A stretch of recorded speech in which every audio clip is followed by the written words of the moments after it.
Hi friends, this video is sponsored by BuyMoch mobile app.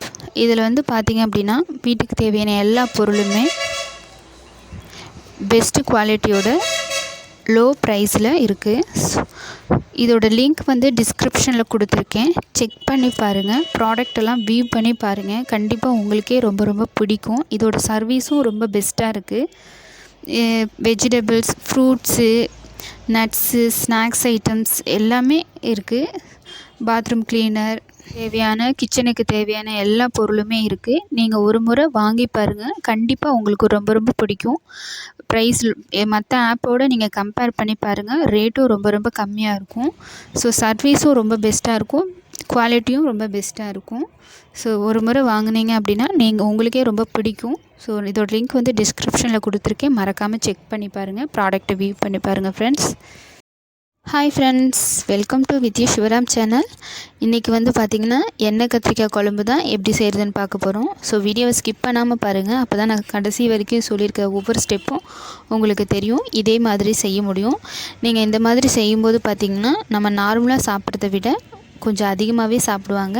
Taste வந்து அந்தளவுக்கு ரொம்ப சூப்பராக இருக்கும். நம்ம சேனலை வந்து சப்ஸ்கிரைப் பண்ணாதவங்க சப்ஸ்கிரைப் பண்ணிவிடுங்க, பெல் பட்டனையும் கிளிக் பண்ணிவிடுங்க. அப்போ தான் நான் போடுற வீடியோ எல்லாமே உங்களுக்கு நோட்டிஃபிகேஷனில் வரும்.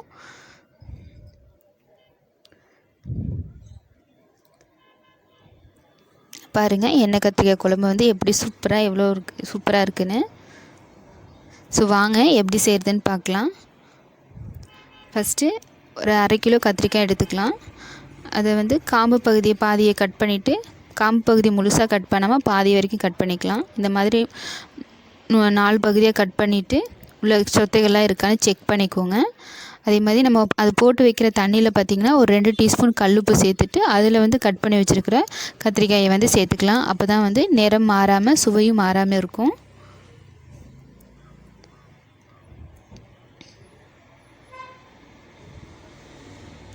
இப்போ சின்னதாக ஒரு லெமன் சைஸ் புளியை ஊற வச்சிடலாம். ஒரு கடாயை சூடுபடுத்திட்டு 2 டீஸ்பூன் நல்லெண்ணெய் சேர்த்துக்கலாம்.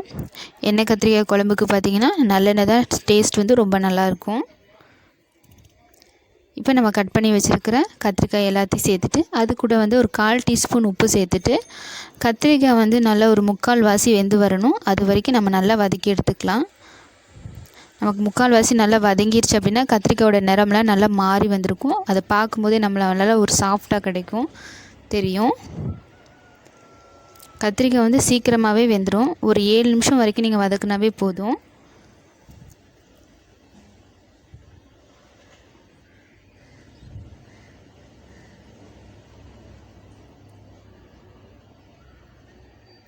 இப்போ பார்த்தீங்கன்னா தெரியும், கத்திரிக்காய் வந்து 3/4 வாசி நல்லாவே வந்துருச்சு. கத்திரிக்காயோட நிறமும் நல்லாவே மாறி வந்திருக்கு, உங்களுக்கு பார்க்கும்போதே தெரியும். ஸோ இப்போ இது வந்து எடுத்துகிட்டு ஒரு ஓரமாக வச்சிடலாம்.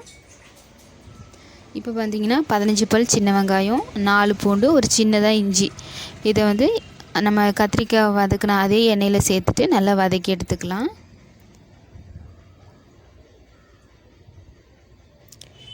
வெங்காயம் வந்து ஒரு கண்ணாடி பதம் வரணும், அது வரைக்கும் ஒரு நல்லா வதக்கி எடுத்துக்கலாம்.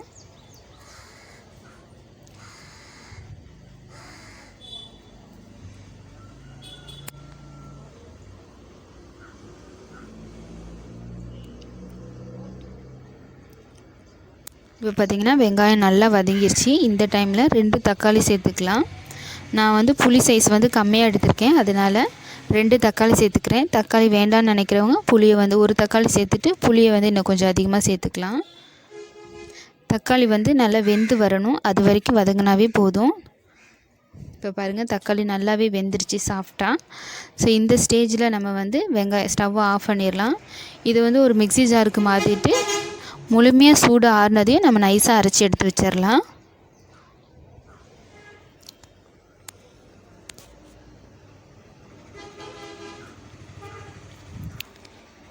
இப்போ அதே கடாயில் ஒரு 3 டீஸ்பூன் நல்லெண்ணெய் சேர்த்துக்கலாம்.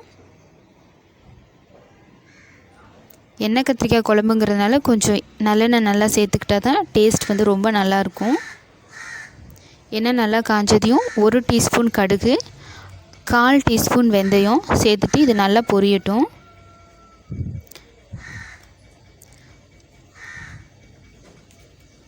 பொரிஞ்சதுக்கப்புறமா ஒரு பச்சை மிளகா அதை கீறிட்டு சேர்த்துக்கலாம். 4 பூண்டு அதை பொடியாக கட் பண்ணிக்கலாம். அதே மாதிரி 10 பல் சின்ன வெங்காயம் 10 அல்லது 15 பல் சேர்த்துக்கலாம். சேர்த்துட்டு இதை நல்லா வதக்கி விட்டுக்கலாம்.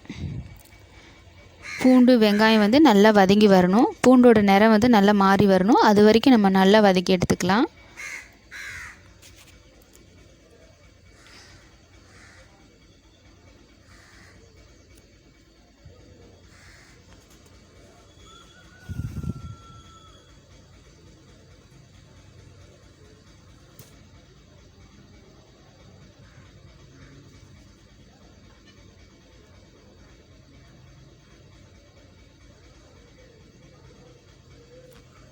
இப்போ பார்த்திங்கன்னா பூண்டோட நிறம் நல்லாவே மாறிடுச்சு. வெங்காயமும் நல்லா வதங்கிடுச்சு. இந்த டைமில் 1/4 டீஸ்பூன் பெருங்காயத்தூள், குழம்பு மிளகாய்த்தூள் தேவையான அளவு, 1/2 டீஸ்பூன் மஞ்சத்தூள், 1 டீஸ்பூன் காஷ்மீர் மிளகாய்த்தூள் இதெல்லாம் சேர்த்துக்கலாம். நான் ஆல்ரெடி நம்ம சேனலில் வந்து குழம்பு மிளகாய்த்தூள் எப்படி அரைக்கணும் அப்படிங்கிறத வந்து போட்டிருக்கேன். வீடியோ அப்லோட் பண்ணியிருக்கேன். தேவைப்படுறவங்க நம்ம சேனலை செக் பண்ணி பாருங்கள். இந்த மாதிரி குழம்பு மிளகாய்த்தூள் சேர்க்கும்போது நமக்கு சாம்பார் பொடி வந்து தேவைப்படாது. இப்போ நம்ம ஆல்ரெடி வதக்கி வச்சுருக்கிற வெங்காயம் தக்காளி அந்த விழுதையும் சேர்த்துக்கலாம். நம்ம இதை வதக்கிட்டு தான் சேர்த்துருக்கோம். அதனால் ரொம்ப நேரம் வதக்கணுன்ற அவசியம் இல்லை. ஒரு 2 நிமிஷம் மட்டும் நல்லா வதக்கி எடுத்துக்கலாம்.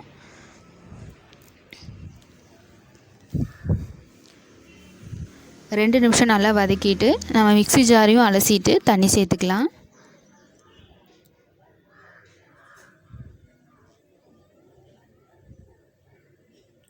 இப்போ புளி கரைசலையும் சேர்த்துக்கலாம்.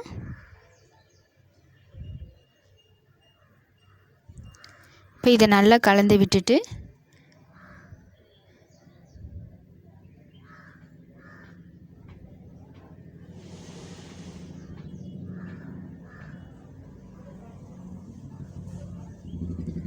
உங்களுக்கு இந்த டைமில் தேவையான அளவு உப்பு, தேவையான அளவு தண்ணி சேர்த்துக்கலாம். உங்களுக்கு குழம்பு வந்து எந்த அளவுக்கு வேணும்னு நினைக்கிறீங்களோ அந்த மாதிரி தண்ணி சேர்த்துக்கலாம். உங்களுக்கு திக்காக வேணும்னா அப்படின்னா நீங்கள் வந்து தண்ணி வந்து கம்மியாக சேர்த்துக்கோங்க. நான் வந்து ஒரு டம்ளர் தண்ணி சேர்த்துக்கிறேன்.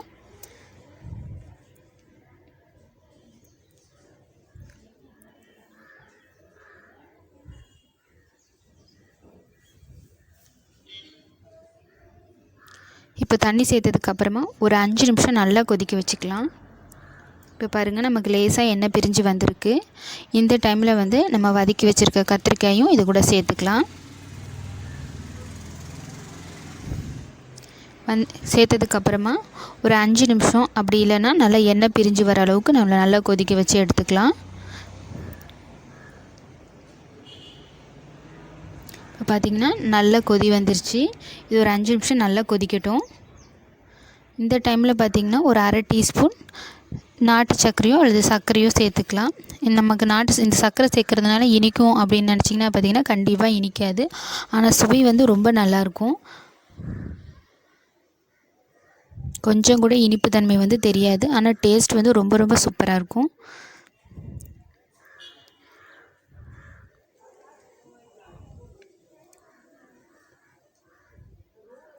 பாருங்கள், நல்லா எண்ணெய்லாம் பிரிஞ்சு வந்துருச்சு. நான் அந்த டைமில் ஸ்டவ்லாம் ஆஃப் பண்ணிட்டேன்.